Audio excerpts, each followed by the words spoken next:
The fact that Yosef, when he was 17, he now was the first of our people to go out into exile.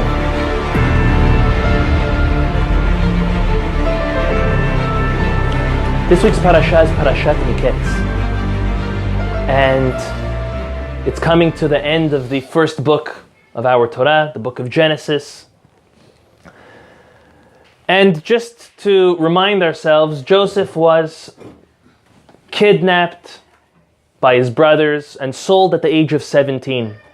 He comes at the age of 17 to Egypt, and he becomes successful in his trade as being a slave. He becomes the head of the slaves. And not even a year later, or just a year, thank you, everyone had part of the mitzvah. Baruch atah Adonai Eloheinu melech haolam she'akol nהיה bidbaro. Amen. At the age of 18, he is thrown into jail for a crime that he never committed. Yet obviously it was the will of God, so he took it. We don't see that he ever complained until the end. We'll speak about that in a moment. But he never complained being thrown to jail. He accepted that as the will of God. He's there for 10 years. He's also raising in the ranks in jail. He's the head of the jail. And then there's these two interesting fellows that get thrown into jail. The butler and the baker. And they have their dreams, as we know. He interprets them through the inspiration of the divinity of God, obviously. And on Zera Mashkin's, the butler's way out, he says, hey, when you speak to your Pharaoh, tell him about me. Don't forget. And to that, our commentaries, the Midrash learns that he was punished and he has stayed an extra 2 years. So Joseph now is in jail for a total of 12 years. And then we come to the beginning of this week's Parashat, where Pharaoh has his series of dreams. And the first dream Pharaoh has is about these 7 fat cows that emerge from the Nile River. They come out looking healthy, stocky, beautiful cows. And after them, these 7 rigid, malnourished, horrible, evil-looking cows, and they devour the 7 healthy ones, and they don't even look like they even ate anything. We don't see any difference on them. And he gets up and he's frightened. Okay. His second dream was a dream of a similar type of dream. It was a stalk of wheat with 7 kernels, a nice and healthy one. And again, a horrible looking one with 7 horrible wilted kernels, eating the healthy one as if nothing. There was archaeology done in Egypt, and they said that they found the bones of 7 cows. And they wanted to know, which cows were they? Were they the cows of the 7 healthy, the bone of the 7 healthy cows, or the 7 malnourished, evil cows? And what was the answer? Evil ones. What was the answer? Oh, the skinny ones. No. The evil was a dream. It was only a dream.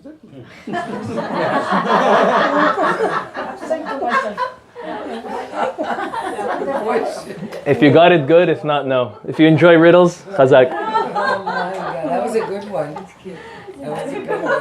That was a good one. Seriously speaking, I know it's not normal to hear a joke from me, but I give you a joke once in a while. It's Chanukah, Zman Simchatenu.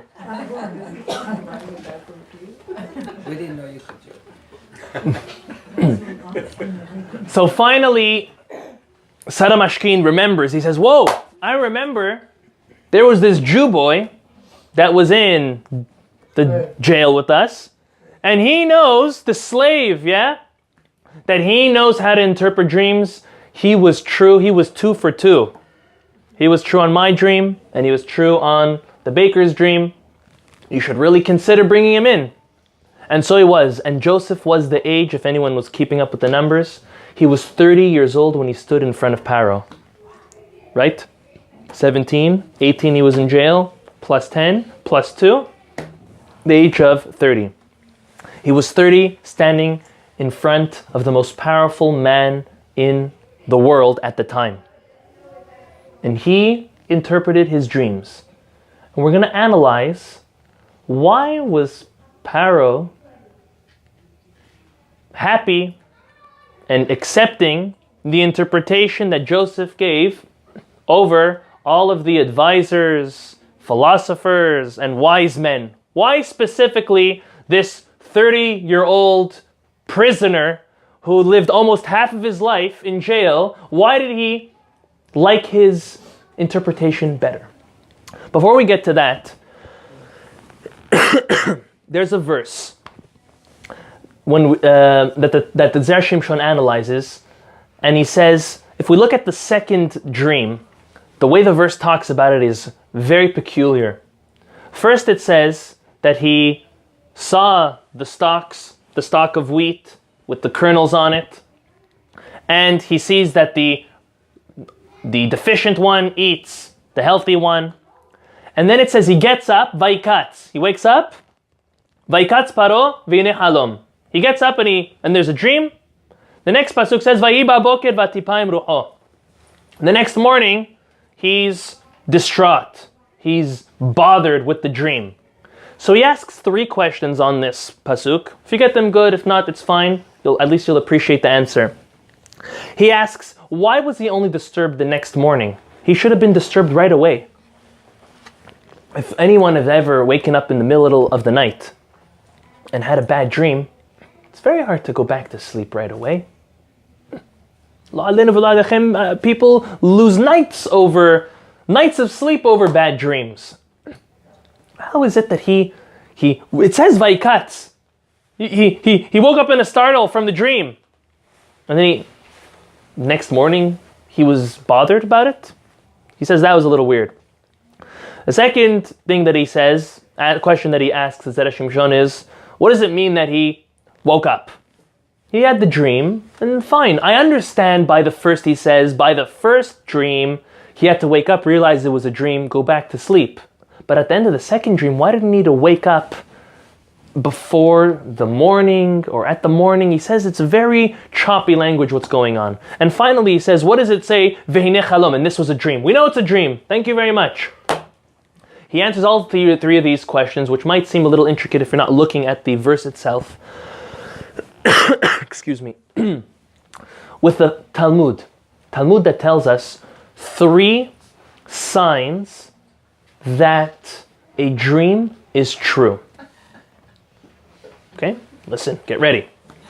First sign is that it is repetitive. It's not a one-time dream.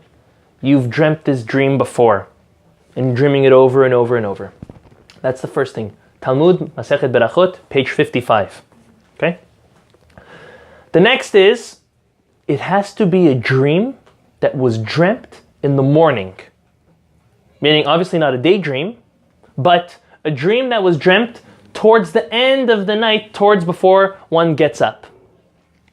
The third thing is, and if you had any hopes of you dreaming many times in the morning about winning the lottery, well, this is going to disprove that. It has to be a dream about someone else. So that ruined that for you. So, listen to, based on that concept, the way, in a genius way, the way the Zera Shimshon answers these questions, this series of questions. He says that Pharaoh woke up after the second dream, vaikatz paro. Why? He realized he was dreaming the same dream. Exactly like Joseph says, that the dream of the 7 cows and the other 7 is the exact same dream as the stocks. So he woke up and he's like, whoa, something's going on. First sign, I'm dreaming it over and over. Okay, that's why it says, Vehine chalom. It must be a real dream. Okay, so that answered 2 of his questions already. So now why does it say, Vayhi baboker vatipaim rucho? That was his other question. Well, only in the morning he was distraught? Yes, because he realized he dreamt that dream in the morning, and now he was bothered and he was distraught because he said, wow, there's already 2 signs that this dream, this horrible and frightening dream that I'm dreaming is true. Because it's repeating itself and it was dreamt in the morning. So why didn't he accept the interpretations of the other wise men that he had? What would they say? They would come and say, oh, Pharaoh, you will have 7 beautiful daughters and they will all die and you'll have to bury all 7 of them. That's the 7 cows and then the 7 that eat them. Or they said all types of things that will happen to him. You will have 7 kingdoms, you will have 7 of this, and you will have it and you will lose it. And he was keeping on telling himself, that can't be the interpretation because it's about himself. Pharaoh saying that was about me. It needs to be about someone or something else. Then when Joseph came, if you read the Psukim, when you read this week's Torah portion, it wasn't like Pharaoh said, let me think about it. Let me digest what you're saying. As soon as Joseph said it, he said, you're the one. You're the genius. You have the answer. And he took him in no time from him being overwhelmed with frantic and sadness and depression because of these dreams to saying, Joseph, you was the right interpretation. And Joseph, now you are going to be the genius that takes care of taking us out of this coming issue. What did Joseph come and do? He said, this is not your problem. There's going to be a famine to the world. It's to others. A king never goes hungry, right? It's a fact. It was a problem for everyone else. So he was dreaming a dream repetitively. He was dreaming it in the morning. And then finally Joseph came and said, you know what? It's not about you. It's about others. And therefore, Pharaoh accepted it. That's what made Joseph the 30-year-old slave jail boy. I'm just using that in that term, the way Pharaoh looked at him. His interpretation greater than the rest. Because he said something true and Pharaoh knew it. Pharaoh was no dummy. Pharaoh was smarter than anybody any of us have ever met by far. He was a super genius. He was well educated. He knew everything and anything, and the only thing he didn't know was the Hebrew language. And that was Joseph and his pact. That Joseph knew 71 languages and Pharaoh only knew 70. And that was their little secret. But Pharaoh was a super smart man. And that's why he accepted and he appreciated Joseph's interpretation. I want to move on to the last part of the Zera Shimshon that we're going to speak about tonight. It's going to be quick, so we'll wrap it up, Izrat Hashem. And that is towards the end of the parasha.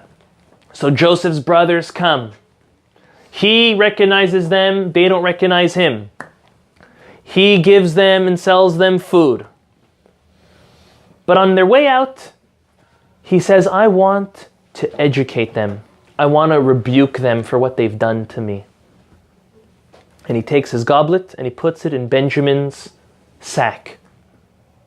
And then he sends them away and he sends his messengers after to get him. The Zera Shimshon analyzes, what did Joseph tell his messengers to tell his brothers? He says as follows. They left. Then he told them, run after. And when you get to them, v'amarta lahem, lama shilamtim ra'a tachat tova. Why did you pay back evil for good? When someone does you good, pay them back with good. Why are you paying back someone who did good to you by paying them back with something evil? The Zera Shimshon asks, why is he saying that? Why couldn't he just tell his messenger, who didn't even know the whole story, to say, hey, why did you steal the cup? Why did you steal that goblet? Why did he tell him in this interesting way, why are you paying back something bad for when good was done to you? And the messenger thought, well, yeah, you were hosted by the viceroy, you were fed, you were sold food and sold ingredients and everything you needed. Why are you stealing when you were given? But really, the Zera Shimshon says, Yosef was saying something so much deeper. He was telling them, the whole reason why you kidnapped me and sold me was because of jealousy. Jealousy because you saw the way our father acted towards me. But you're wrong for looking at it that way. You know why? Because our mothers, Rachel and Leah, Yosef was saying, my mother Rachel, she was not jealous towards your mother, Leah. She, at the last moment, gave the secret signs to Leah, her sister, so Yaakov would think that she was really Rachel, in order not to embarrass her. She was the opposite of jealous. She went above and beyond to maintain the self-worth and self-respect of her sister Leah. And you're paying back that beautiful and noble, unjealous act with jealousy? And that's what he says. Lama shilamtim ra'ah. Why are you paying me back with jealousy? Tachat tova, based on what my mother did for your mother. It was so much deeper than what the words are just saying. And to that we always have to remember the importance of gratitude. How disgusting is it when someone does something good for you and you spit back in their face and you slap them across the face, or you insult them, avoid them, wrong them. It's disgusting. It's repulsive. It's against the will of God. Put it that way. It's against common sense. If someone does something good to you, act graciously and with gratitude back. Not the opposite. And that's what Yosef's brothers overlooked. The brothers overlooked that really Rachel was opposite of jealous. And they should have paid him back and expressed their gratitude even for what the mother did to their mother, instead of acting jealous and horrible with them. That's a very strong lesson to all of us. It's a strong lesson that we have to know, to go out of our way to be grateful.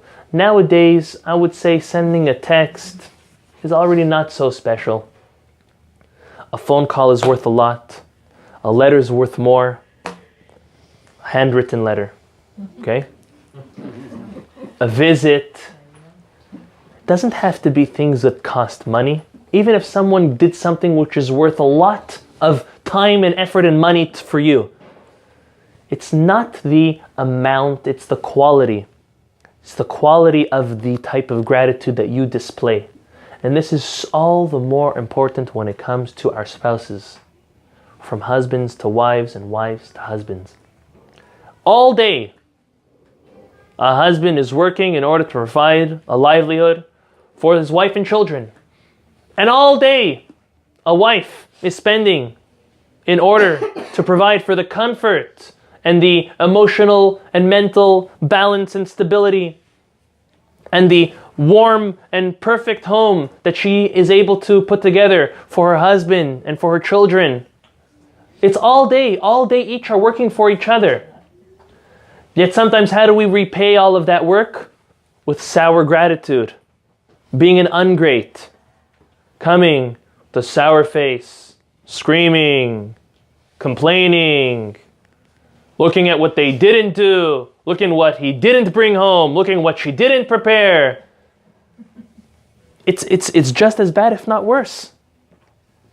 Gratitude starts at home. Gratitude starts with the people that you interact with all the time. It's very nice to call up the rabbi and say, Rabbi, thank you for this, thank you for that. Hang up and start screaming at your wife. What's that worth? Don't call me. Don't say thank you to me. Pretend I'm on the phone and speak to her and say thank you, honey, thank you, honey. It's worth a lot more. To our children, be grateful for the small and petty things. What do we expect of our children, depending on their ages? Very little. But when they do, be grateful, make a big to-do. Because even for you, when they bring you something to eat or drink, or they bring you your slippers, or they come on time, or as they get older, whatever they do, if they show up for Friday night dinner, to you, you think it's an obvious. No, my child brings me my slippers Friday night. My child shows up to dinner Friday night. My child makes his bed when he wakes up. Whatever it is. No. If you're grateful, you will promote them to continue to want to do it. If you are grateful to your children, you will teach them to be grateful individuals. And then you're setting them up for success. Because then when they have real relationships that continue, new relationships in their lives, with friends and with their spouse eventually, they will know how to express it. I can guarantee you, and I'll end off with this because I can speak a long time on this, but I'll end off with this. I guarantee that most people aren't evil and don't want to hold back the expression of gratitude. Just unfortunately, too many people don't know how to express it. They don't know how to either physically come and bring themselves to verbalize it, or it doesn't even cross their mind that that's the way to do it. But deep down inside, they obviously do feel it. When you do good to somebody, they feel it. It's a good feeling. It's a comforting feeling. It's a warm feeling. No one can disagree with that. If you give something, if you serve your husband something, if you serve your wife something, as much as you're hating each other at that moment, it breaks the barriers. As soon as you come and you say sorry and then you say thank you, everything changes. So on the opposite side, on the side that's always doing for the other, and you're waiting for that action of gratitude or that recognition, have hope and know that it's not being gone and lost to waste. Rather, maybe you need to lead by example and teach the other how to thank, how to be, and to express their gratitude. Don't ever lose hope and say, I'm doing so much for the child, for my spouse, for my friend, for my parent, and you never see a thanks and you never see a gratitude. Never give up. Know that they have it inside, yet unfortunately they either don't know or they were never taught how to express it. And the only way to have them do that is by teaching them how to. If you come with a textbook and you say, when I do such and such, this is what you're supposed to answer, it's not going to work. When I bring you a hot muffin with the favorite coffee that you like, you say thank you and I'll do the same for you, it's not going to work.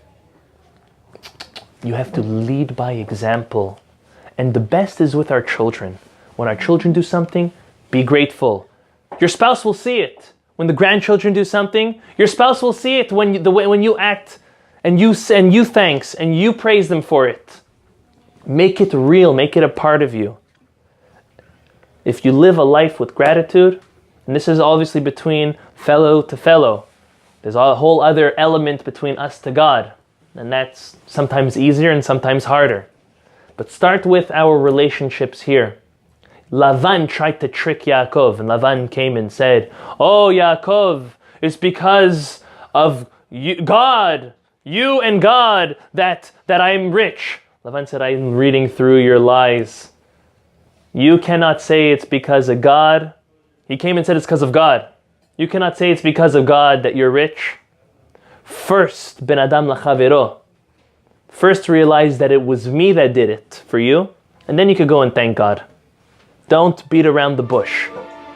First, at least in the realm of gratitude, strengthen the relationships we have with others here in this world, and then obviously we can strengthen it with Hakadosh Baruch Hu.